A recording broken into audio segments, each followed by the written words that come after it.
Graças e paz, queridos, é um prazer estar aqui com vocês. A gente se conhece, já estava conversando com o pastor já há 17 anos, está caminhando para 18, né? E para mim é uma honra poder estar aqui com vocês nessa noite, poder compartilhar algo. Isso que o pastor estava falando sobre disciplina e tal, eu creio que nós precisamos ser desafiados. E quando ele estava falando de que de repente estava indo para a sua folga e você está em disciplina. Por quê? Porque aconteceu isso. Na verdade, nós somos desafiados e nós temos que ser desafiados, né? Eu gosto de ser desafiado. Eu estava falando para o pastor lá da igreja, pastor, eu quero ser desafiado, eu gosto de ser, eu creio que a igreja precisa ser desafiada, né? E entre muitos desafios, ele desafiou a igreja a ler a Bíblia em um ano, né? Esse é o desafio da igreja que encerra, parece-me que em novembro. O desafio da igreja, e a igreja aceitou o desafio, um dos desafios, né? Mas nós precisamos ser desafiados, queridos. Eu gosto de ser desafiados, né? O Agno estava falando, o pastor Agno estava falando aí de falar inglês, né? Eu não sou fluente em inglês, mas eu me comunico, dá para comunicar, não dá para passar fome. E eu estava lembrando de uma situação que eu vivi, talvez foi uma das mais dramáticas que eu vi assim, durante o tempo que eu estava em Jocum, trabalhando em Jocum direto. E sempre, vez ou outra eu lembro dela. Eu estava com uma equipe em São Gabriel da Cachoeira. Quantos conhecem São Gabriel da Cachoeira? Alguém conhece aqui? Já esteve em São Gabriel? Não? São Gabriel da Cachoeira fica no Alto Rio Negro, onde o Rio Negro realmente ele é muito raso.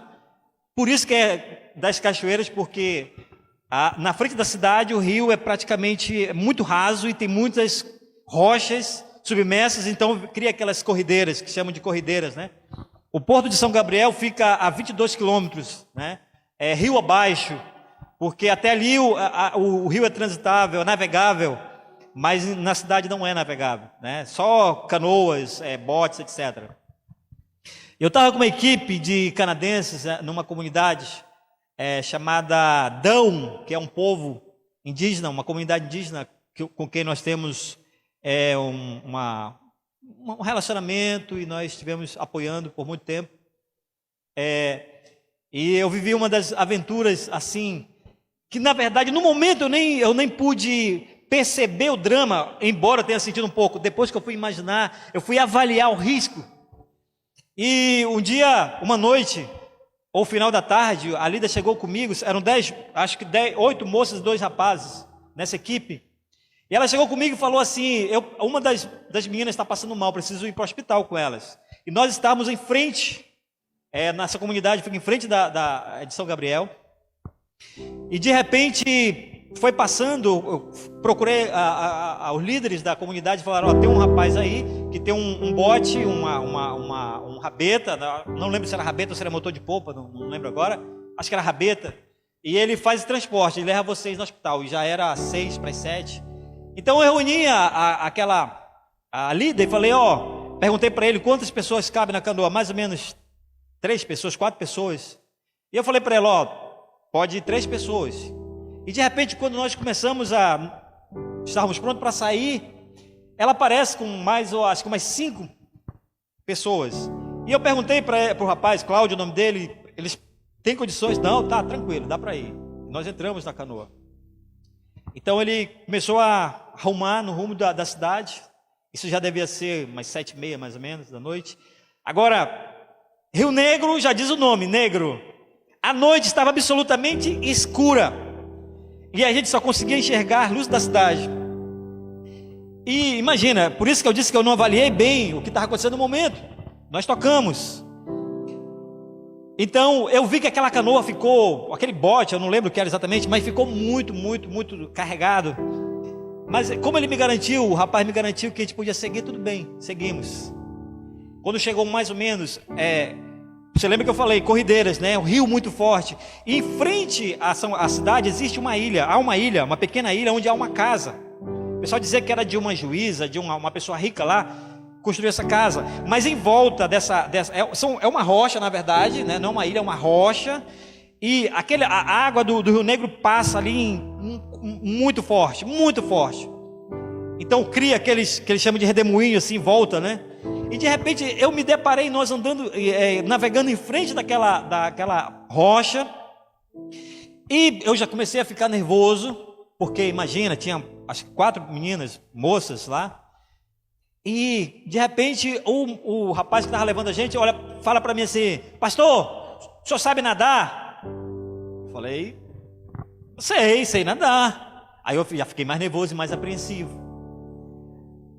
Aí seguiu mais, eu falei: algum problema, Cláudio? Ele falou: não, tá tranquilo, nenhum problema. Só que eu imaginei, né? E eu comecei a perceber que ele acelerava o motor e não saía mais do lugar, a canoa. E eu olhei e começou a entrar água na canoa. Começou a entrar água na canoa. Eu comecei a desesperar. Mas eu fiquei calado. Eu falava só para elas perguntaram: what are you talking about? Eu falei: don't move. Não se mexam. Why? Don't move. Não se mexam. Fiquem quietos. Peguei o celular, que ainda já começou a molhar tudo. Meu celular ainda consegui ligar porque ele molhou também, mas estava entrando água. Aí eu perguntei para ele: Cláudio, tem remo? Não tem. Tem cuia para tirar água da canoa? Não tem. Eu falei: gente, pega a sandália e começa a tirar água. E elas começaram a tirar água da canoa. E eu comecei a ficar nervoso, mas eu não podia demonstrar meu nervosismo. Consegui ligar para um outro rapaz que estava na cidade, que ele tinha ele tinha um bote, na verdade, com um motor forte. Eu liguei para ele, acho que era Francisco, estamos aqui nessa situação, venha nos socorrer agora. Aonde vocês estão? Em frente da rocha. Aí o telefone parou. Gente, eu comecei a orar. Noite escura, canoa enchendo d'água, gente. Eu disse: se essa canoa naufragar aqui, eu acho que 2 ou 3 pessoas vão morrer. Então, incrível, rapaz, incrível como aconteceu. Eu comecei a orar, assim, realmente clamando a Deus, clamando mesmo para nos socorrer. E de repente eu vi aquela canoa como algo assim sobrenatural começar a sair do lugar. Sabe, ele acelerou e começou a sair, começou a fazer a volta, em torno da rocha. E começamos a sair daquele drama ali, que acho que deve ter durado 10 minutos, mas para mim durou mais ou menos 30 anos, aquela viagem ali. E de repente começamos a aproximar da cidade, e aí veio o Francisco mas nós já estávamos chegando assim, de uma forma, canoa cheia d'água, incrível. Eu acho que tinha isso aqui de canoa assim, sabe, que estava fora da água.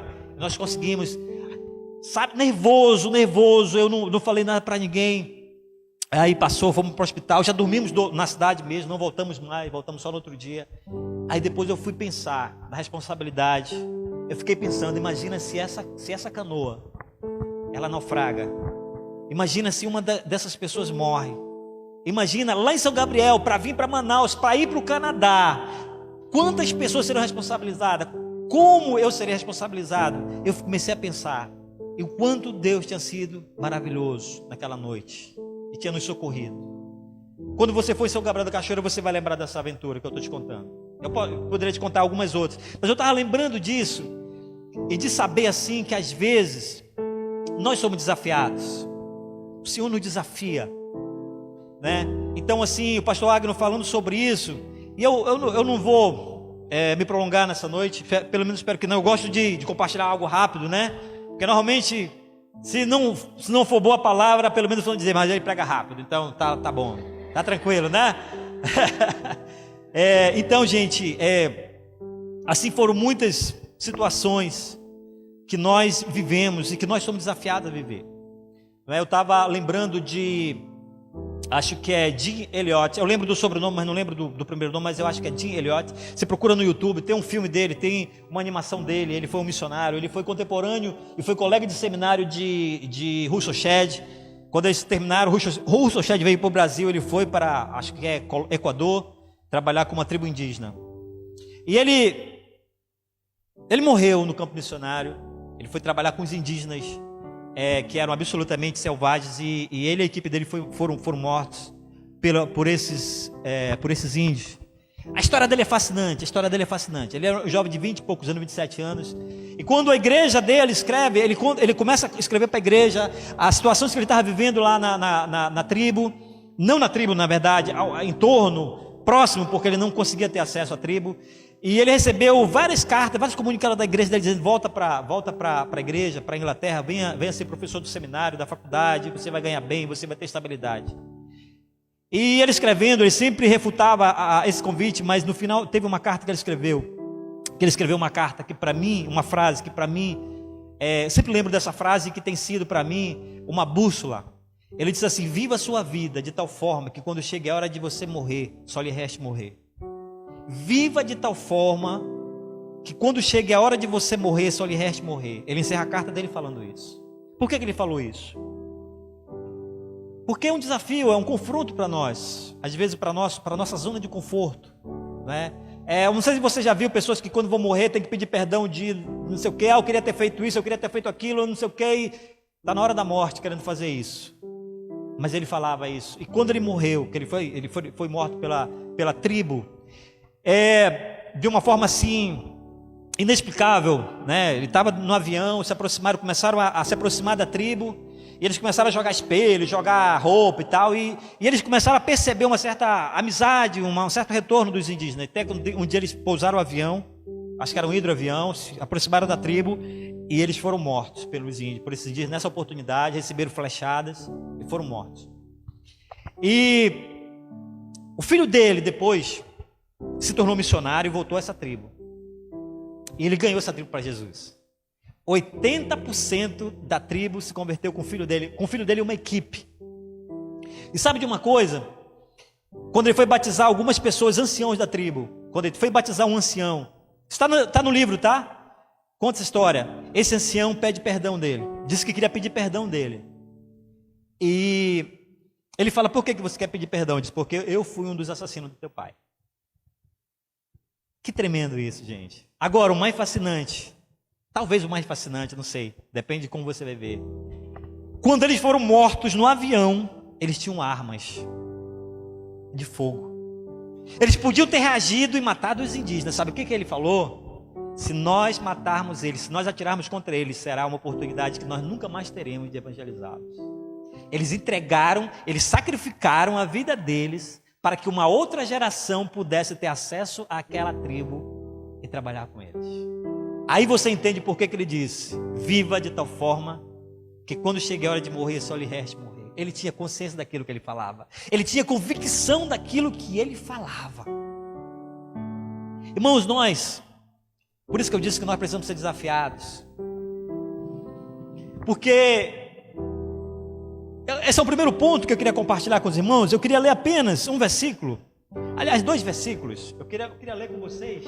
Queria que alguém lesse para mim, por favor. João capítulo 6, verso 9.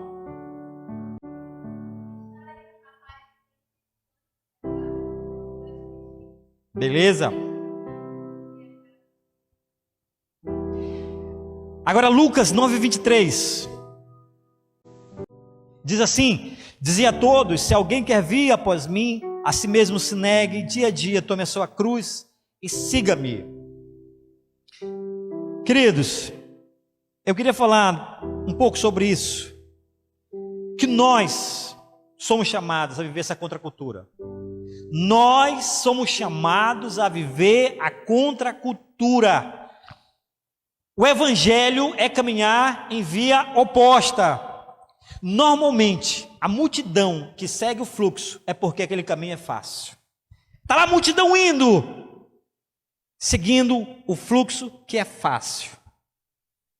Mas nós somos chamados a viver essa contracultura. O Senhor nos chama para isso. Gente, quando nós percebemos, esse versículo aqui, versículo 23 do capítulo 9 de Lucas, quando é incrível, você observa a vida dos discípulos, que eles sempre sendo discipulado, caminhando com Jesus, mas eles sempre tinham uma pergunta que finalizava mais ou menos assim: o que eu ganho com isso? Vamos evangelizar, vai de 2 em 2, de casa em casa, vocês vão expulsar demônios, vocês vão ressuscitar mortos, vocês vão curar os leprosos, vocês vão curar os enfermos. Mas no final ele perguntava assim: o que nós ganhamos com isso? Aí chega uma mãe e fala: olha, eu quero que os meus filhos, um sente do teu lado, um do direito, o outro do esquerdo. Gente, isso é o retrato da igreja. Eu quero servir, eu quero ajudar, eu sou um discípulo de Jesus, mas o que eu ganho com isso? Eu quero sentar, se possível, no lado direito, senão no lado esquerdo, mas eu quero estar num lugar onde eu seja destaque. Aí Jesus olha para eles e fala assim: gente, vocês não sabem o que estão falando. O Filho do Homem não veio para ser servido, ele veio para servir. Ele veio para servir. Aquele que quiser ser o maior, seja o menor. Seja aquele que ajuda, que serve de verdade. O apóstolo Paulo, ele tem uma palavra, gente, para definir servo. Quando ele escreve assim, apóstolo Paulo, servo do Senhor, ele usa uma palavra que para mim, assim fica martelando, significa o remador do segundo pavimento do barco, do segundo convés do barco, escravo. Sabe quem era esse cara?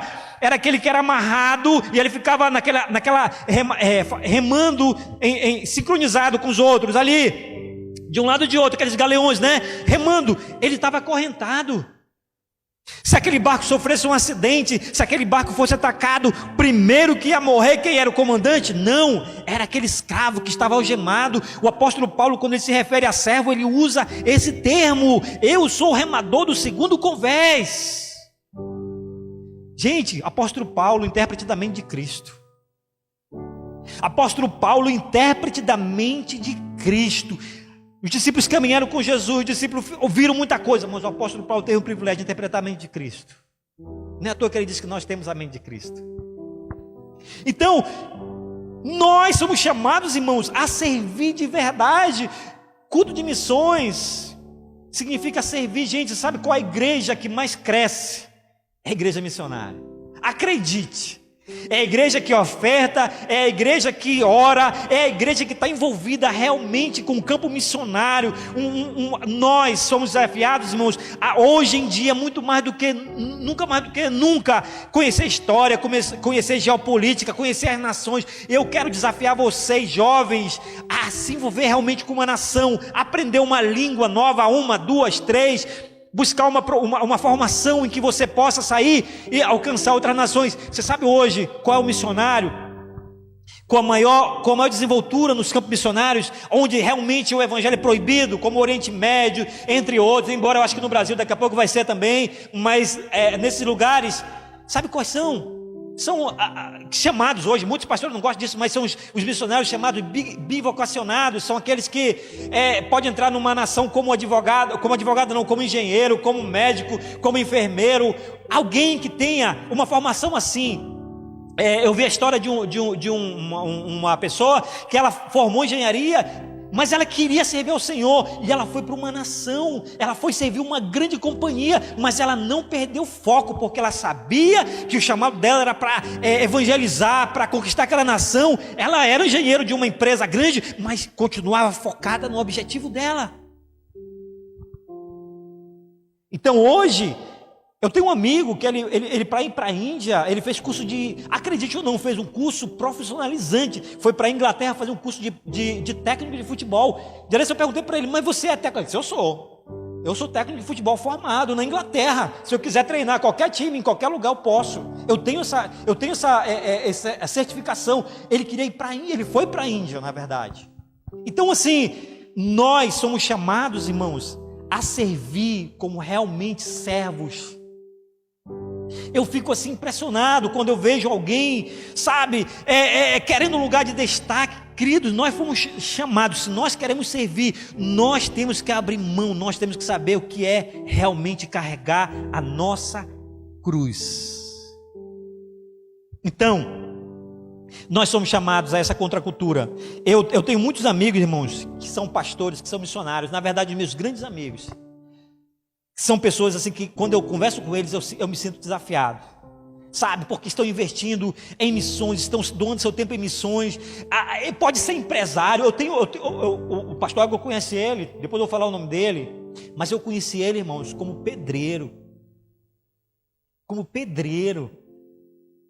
Hoje esse cara é um empresário bem sucedido, mas você sabe o que ele faz? Ele já construiu igreja no Brasil todo, irmãos. Você pode, onde você imaginar, ele já construiu igreja. Quantas viagens ele fez? Saía de Manaus, pegava a mochila dele, partia para um lugar. Às vezes o Senhor mandava ele para o aeroporto, ficar no aeroporto, ficou acho que em rodoviária 2 ou 3 dias, até chegar uma pessoa que ele nunca tinha visto na vida dele, para dizer assim: olha, eu vim aqui atrás de um fulano que Deus me falou, era ele. Para ir construir igreja, irmão. Já construiu igreja no Nordeste, no Sul, no Sudeste. Ele é um homem bem sucedido hoje. Ele era pedreiro, continua sendo pedreiro, porque se ele tiver de construir igreja, ele bota a mão na massa. Ele estava me contando um dia desse, que ele chegou no Rio Grande do Sul, tinha uma igreja que se reunia num lugar absolutamente muito ruim, o lugar onde eles congregavam, e o pastor, ele chegou lá e foi direcionado por Deus, chegou até essa igreja, ele e uma equipe, mais 2 ou 3 pessoas, e o pastor viajou. Quando o pastor viajou, irmãos, ele foi construir a igreja. Quando o pastor chegou, ele tinha construído o piso da igreja, parede, só faltava cobrir. O pastor ficou surpreso. Sabe como ele construiu? Ele começou a chegar, ele disse que chegou na loja de material de construção, ele tinha ganho um celular muito bom. Aí ele chegou lá e disse: olha, eu não tenho dinheiro para pagar, comprar material, mas eu tenho esse celular. O dono viu e disse: eu quero. O que você precisa? Seixo, areia, tijolo. Ele levou e construiu a igreja. Então, assim, essas pessoas, irmãos, elas me inspiram, são pessoas que realmente me movem e com quem realmente eu aprendo, eu sou desafiado. Gilson, conheceu o Gilson? Lembra do Gilson? Traga ele aqui. Eu vou te desafiar, pastor. Traga o Gilson aqui. Lembra do Gilson lá da Jocum? Homem de Deus, já viajou o Brasil todo, já foi para os Estados Unidos, já pregou em outros lugares, palavra abençoada. Eu fico olhando, eu conheci ele na nossa época, ele ia para lá, 2000, 2001, você viu o Gilson, cabelão, de touca, as pessoas até ficavam com medo dele, ele continua assim com aquele cabelão, mas um homem de Deus, abençoado. Um verdadeiro discípulo de Jesus é uma pessoa inquieta, normalmente ela gosta de ser desafiada, como eu tenho falado. Será que nós temos realmente a noção que os desafios nos faz crescer? Quantas pessoas você já ganhou para Jesus? Amigo, colega de trabalho, na sua casa. Queridos, esse é um desafio fascinante. Fascinante. Você pode ganhar pregando, você pode ganhar ensinando a Bíblia, você pode ganhar apenas sendo você. Sabe aquela pessoa que diz assim: eu quero ser como o pastor Agno, eu quero ser como o Davi, eu quero ser como o José, eu quero ser, sabe, como a Maria, porque a pessoa que dá um testemunho. Nós temos que entender isso, nós somos desafiados, nós temos que ser pessoas que realmente somos inquietas. Eu sou uma pessoa inquieta, né? Eu fui descobrir isso tempo depois, né?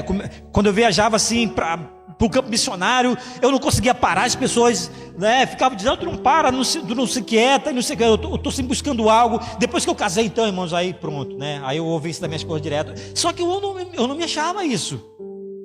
Mas depois que eu fui entender, irmãos, queridos, eu nunca fui de ficar em um banco de igreja apenas olhando. Incrível, você já percebeu que quando a gente vem para o culto, vai para casa, vem para o culto, vai para casa, vem para o culto, vai para casa, um dia você diz: não vou mais não, já sei tudo, já sei o que vai acontecer, já sei a liturgia do culto, já sei como começa, como termina, um meio. Mas às vezes a pessoa está quieta, não está sendo desafiada, não está buscando desafios. Gente, eu vou estar sempre com desafio em mãos.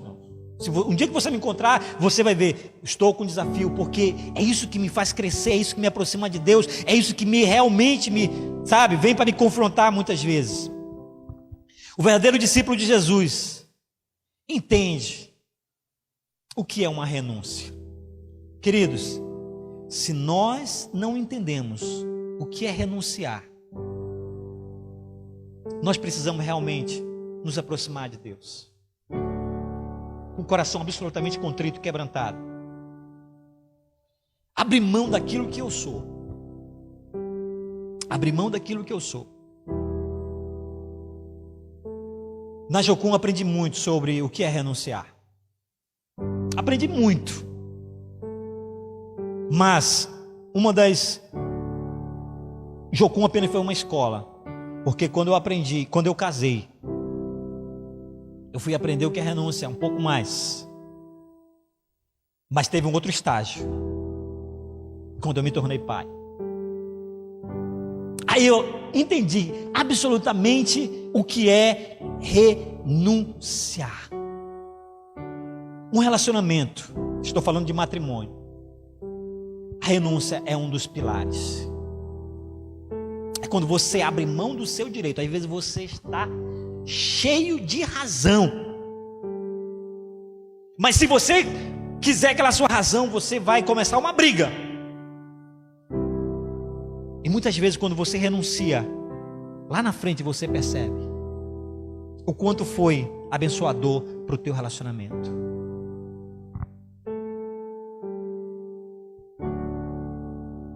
Agora, no reino de Deus, é tão importante quando eu aprendo a renunciar. Eu estava falando dos missionários hoje que estão em outras nações, com um profissional. E eu já vi muitos também se perderem no meio do caminho. Absolutamente, queridos. Pessoas que vieram para o campo missionário, casaram no campo missionário, eram pessoas assim talentosas. Hoje estão separados, famílias distantes, fazendo uma coisa absolutamente que vocês perguntam assim: como essa pessoa chegou a esse estado? Sabe por quê, queridos? Um dia nós vamos receber uma proposta tentadora de finanças.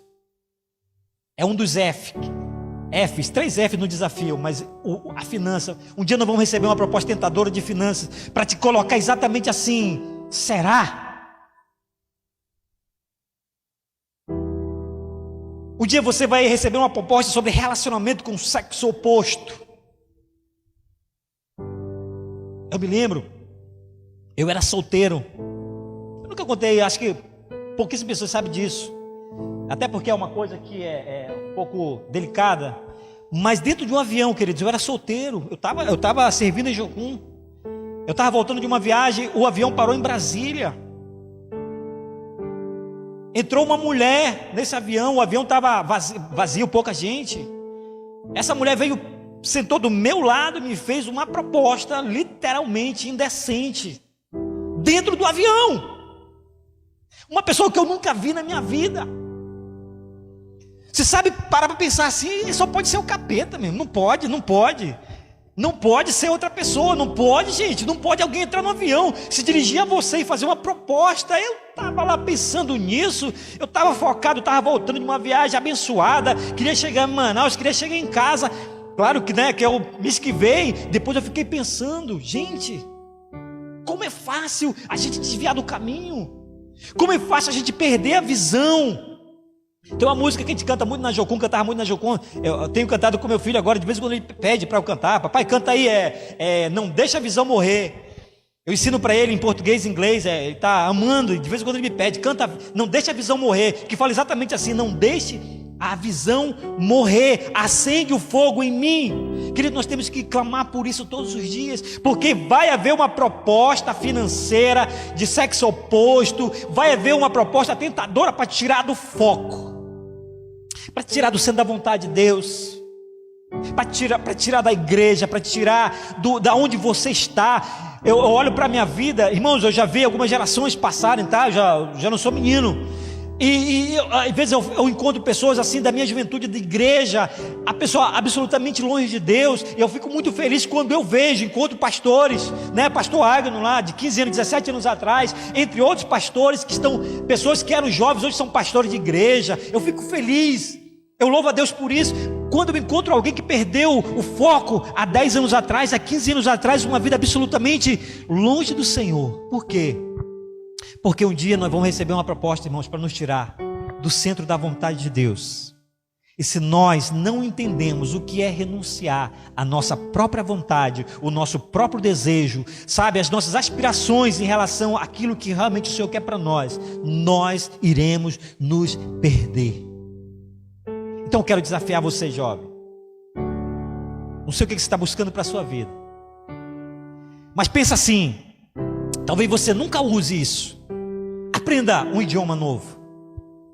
Sabe quando você for fazer faculdade, ou se você está fazendo faculdade, de repente pensar numa segunda, pensa numa formação que seja universal, que você possa viajar lá para o Oriente Médio, ou aqui para a América do Sul mesmo, onde você irá servir com a sua profissão. Mas não esqueça, um dia você vai receber uma proposta para te tirar do foco para o qual você foi chamado, e você precisa aprender a renunciar à sua vontade. Quero concluir contando um pouco do meu testemunho, rapidamente. Pastor Ágano me conheceu lá, eu era solteiro na missão. Irmãos, antes de eu casar, eu cheguei a ser noivo. E depois que acabou o noivado, inclusive dizem que até de acaba noivado, viu? É impressionante, o meu acabou. E aí eu passei 7 anos, absolutamente só eu. Não tive namorada, não tive relacionamento nenhum. Então eu conheci minha esposa num treinamento de Jocum. Fui ministrar um treinamento, e ela estava lá e nos conhecemos. Se ela estivesse aqui, eu sempre brinco, né, que ela se apaixonou por mim, mas caso ela não está, né, eu sempre digo, ela não gosta muito não, ela se apaixonou por mim nesse dia. Irmãos, eu aprendi a renunciar quando no meu relacionamento foi muito doloroso, foi um relacionamento muito cheio de altos e baixos, e de repente acabou, e conheci minha esposa Glaucia, que Agno estava falando dela, uma pessoa maravilhosa, gente, unanimidade. Não há quem não goste da minha esposa, não há quem não goste da minha esposa. E nós passamos 10 anos até que veio o nosso bebê. Aí eu fico pensando assim, nosso bebê é um milagre, tá, gente? Nosso bebê é um milagre. Não vou contar agora porque iria demorar um pouco, mas eu comecei a pensar lá no passado, as propostas que eu tive, as situações que eu podia ter me metido, mas que eu tive discernimento naquela oportunidade, com a graça do Senhor, até que minha esposa chegasse. Hoje eu sou pai de um garoto de 2 anos e 9 meses, maravilhoso. 2 anos e 9 meses. Sabe cantar o hino nacional todo, tá, gente? Sabe cantar o hino nacional todo, impressionante. Pouquíssimos adultos sabem cantar, ele sabe. E ele sempre pede, quando a gente vai dormir, ele sempre pede, canta 3 vezes o hino nacional, tá, para ele dormir, tá, irmãos? Na maioria das vezes, 3 vezes. Aí um dia desse, cantei 3 vezes, eu falei, filho, vamos cantar o outro hino? Ele falou, canta o hino da Marinha, papai. Eu falei, não, agora você for só amizade, porque eu não sei nem se a Marinha tem hino. Mas ele já ouviu o hino da Marinha, ele não conhece, mas ele já ouviu. Então assim, sabe, meus irmãos, como vale a pena a gente abrir mão e renunciar à nossa própria vontade, para que a vontade do Senhor, ela se cumpra na nossa vida, e nós experimentemos qual seja a boa, agradável e perfeita vontade do Senhor. Amém? Eu queria orar nesse momento. Viu como é rápido? Você vai lembrar de mim assim, olha, ele não prega bem, mas fala rápido, então tá bom, pode voltar.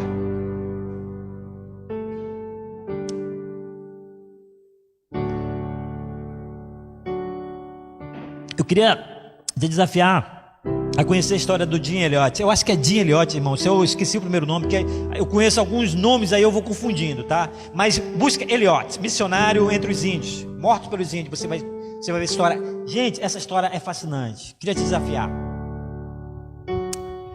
Senhor, eu quero te render graças, Senhor, por esse momento. Senhor, eu lembro quando o pastor Mário, Senhor, esteve lá no culto de jovens, Senhor, lá na igreja.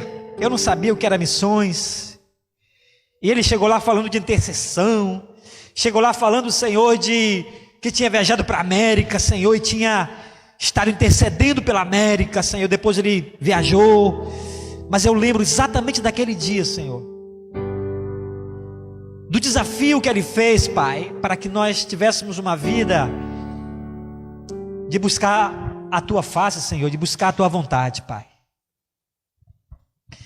E eu estou nessa noite, Senhor, falando, eu não quero, Senhor Deus, falar de mim mesmo, Senhor, mas eu compartilhei coisas aqui com esses jovens, Senhor, eu não os conheço. Mas eu quero, Senhor Deus, encontrá-los ou reencontrá-los, Senhor Deus, quem sabe daqui a 5 anos, 10 anos, 15 anos, 20 anos, Senhor.